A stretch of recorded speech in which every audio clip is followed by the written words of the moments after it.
Hello, welcome to the slow stitch movement. So my name is xoxo and I have started an Etsy shop called xoxo, and I'm going to be selling the slow stitch kits, which are basically a little kit full of all of the things that you will need to make a really sweet activity for yourself that is focused on the experience and the process of it rather than a specific product. So, where this came from is it's come from a long history of embroidery being used both just to mend and take care of clothes and different textiles, but also as a form of expression, as a form of art, and eventually throughout history has also been used as an act of political will and a way to support mental health. So research has shown that doing the slow repetitive stitching is just really great for our minds. It calms us and connects us in with something that we can do physically. That can be easier for some people than just sitting with your eyes closed and trying to meditate. So it's a form of meditation. It's a form of creativity, creative expression, and just a really lovely activity. And it is a way to have creative expression without a lot of pressure. I don't know about you, but I drag my feet on doing artistic endeavors because I always feel like I'm not going to be able to do it right, or I don't know how to do it and I don't have the energy to learn something new, or I just am tired of thinking at the end of a long day and the last thing I want to do is like count squares on a cross stitch and try to do it right and follow directions. I just want to zone out. So what I usually end up doing is like watching TV or looking at my phone, and I have really found that creativity and creative expression and some of these more meditative practices really make me feel better afterwards than zoning out in front of the TV, which no judgment for that. I do that for sure still too, but I wanted to find a way to add these creative expressions into my life without all of the pressure of like doing it right or doing it well or doing it perfect. And slow stitching has really been a wonderful way to do that. So many of you will have found this video because you bought a slow stitch kit. So I just want to give you a quick overview of what's in your kit, and then we're going to do a little slow stitching together. So I'm going to move this down now. Let's see. One moment. I'm not fancy at video editing, so you'll have to bear with me as I flip us around and see if I can accomplish this. Let's see. Close your eyes if you get seasick.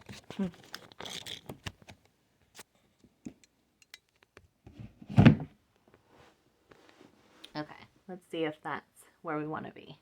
Yeah. So we'll be right here. Okay, so this is a kit just in the way that you might receive it. It'll come in a little bag, but when you open it up, this is what you'll find inside. So we have little pieces of fabric. These happen to be two little mushrooms, a little bird, a little scrap of floral fabric here. So we've got all our pieces of fabric.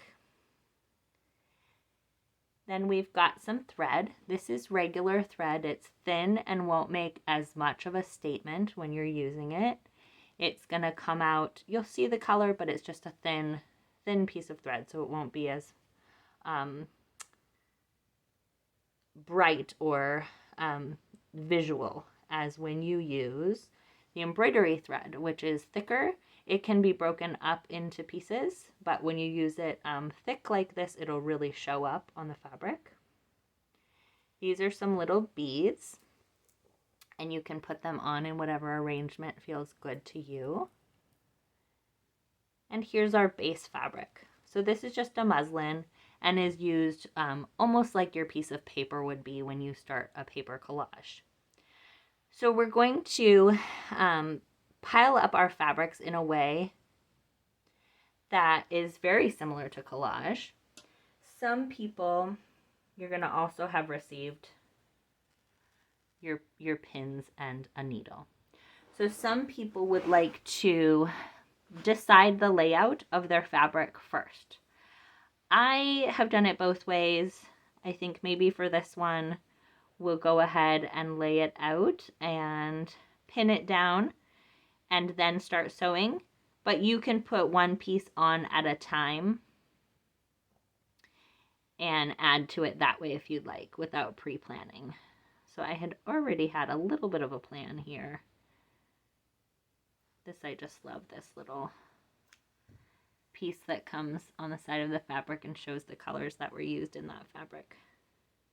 It's a fun little piece to add on there. So I've got some little flowers here. Now you can cut any fabric that you want. There are no rules and there are no patterns. This is just about you feeling the fabrics, enjoying the colors, exploring the process. I'm going to put our little bluebird on this little fern.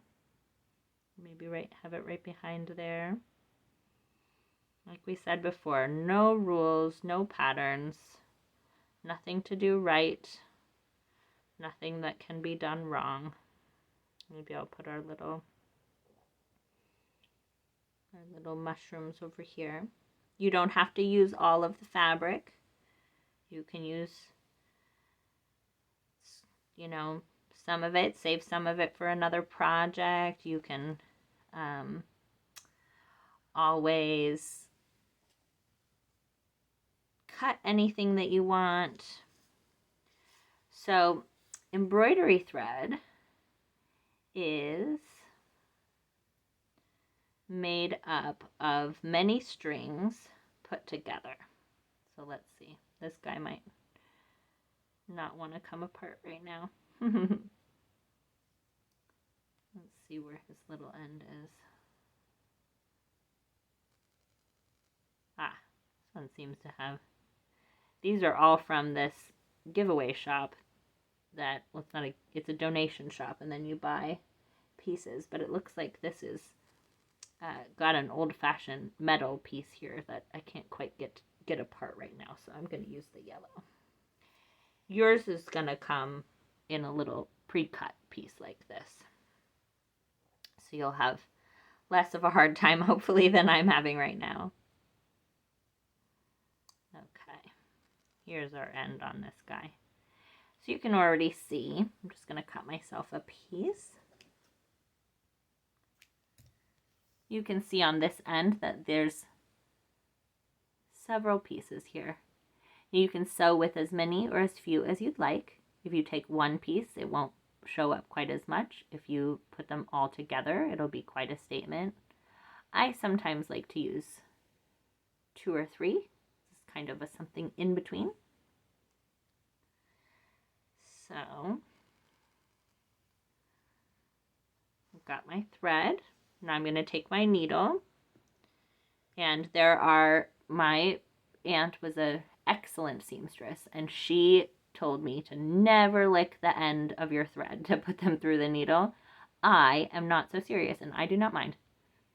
And I find if you put if you lick yours a little bit, it just makes it much easier to go through there. And I have nothing to prove about being an excellent seamstress. This is my favorite way to make a knot. You can make a knot however you want, but this is how my grandma taught me. You loop it around your finger, and then you pull it down. I'll do that one more time. You loop it around your finger, roll it, and pull it down. And that's a messy knot.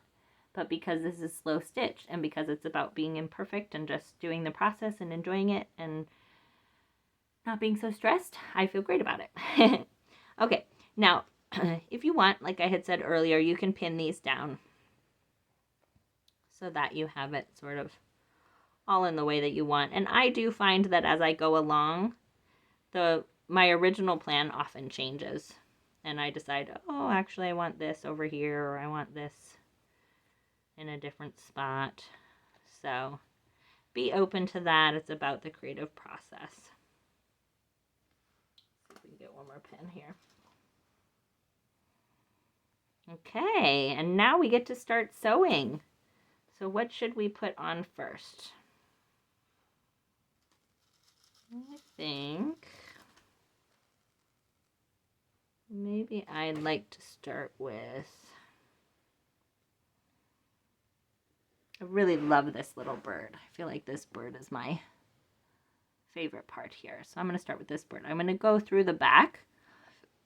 And when I go through the back, that means my knot will show up on the back. If I wanted that knot on the front, then I could go through the front.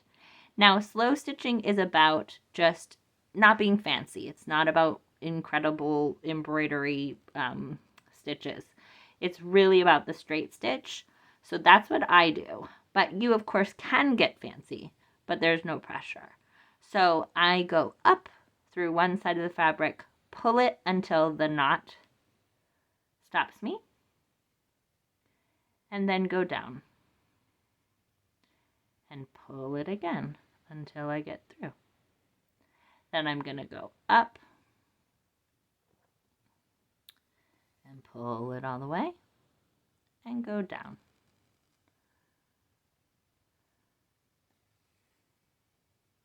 And go up.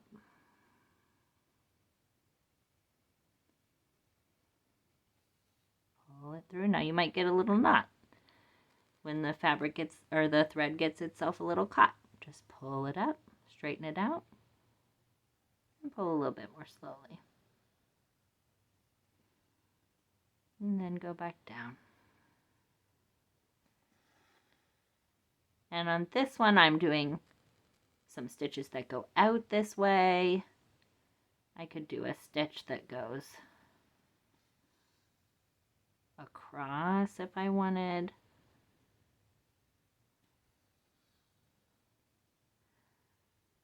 I wanted it to go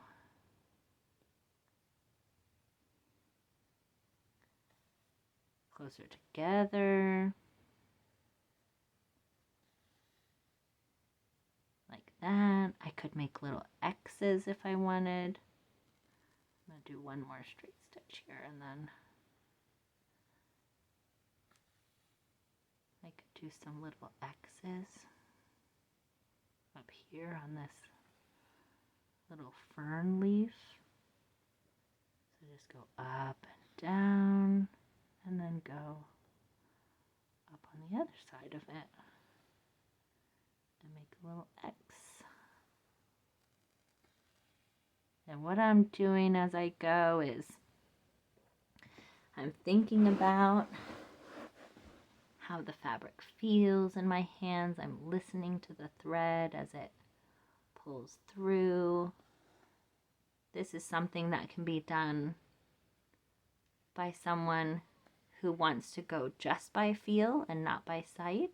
So even if you wanted to sort of let your gaze wander and just feel it with your hands, or if you're someone who identifies as blind or visually impaired. I actually do have a visual impairment from a brain injury. And so if my eyes are not feeling up to it, or if that's something that is a part of your life, this is meant to be accessible for that as well. So you can feel your way along with your fingers. I'm going to go ahead and take my pin out now that I have these two pieces on a little bit. And I'm just going to go around and around to every little bit and put in whatever feels right. So I might do a line right here.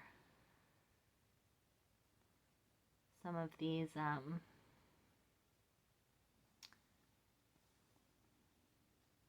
straight lines can be really lovely too. So you can do what I had just done, is not pulling it all the way out and in, but you can just sort of push it through right there. And this is easier to get knots this way, so pull that slowly. And you can just sort of dip, and that's your down and your up in a little bit quicker way. Just a different way of doing it. I like that little stripe. You can go on and on. Anything that feels right to you. This happens to have, you know, a little picture of an actual bird. But let's say I wanted to make a bird out of a piece of fabric. I certainly could.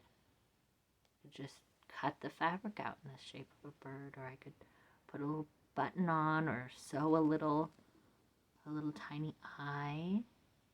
Whatever felt fun. And that's all that this is about. It's just about the experience of it, the enjoyment of it. And you might ask, well, what am I going to do with this little funny piece? Well, you could do anything that you could do with fabric.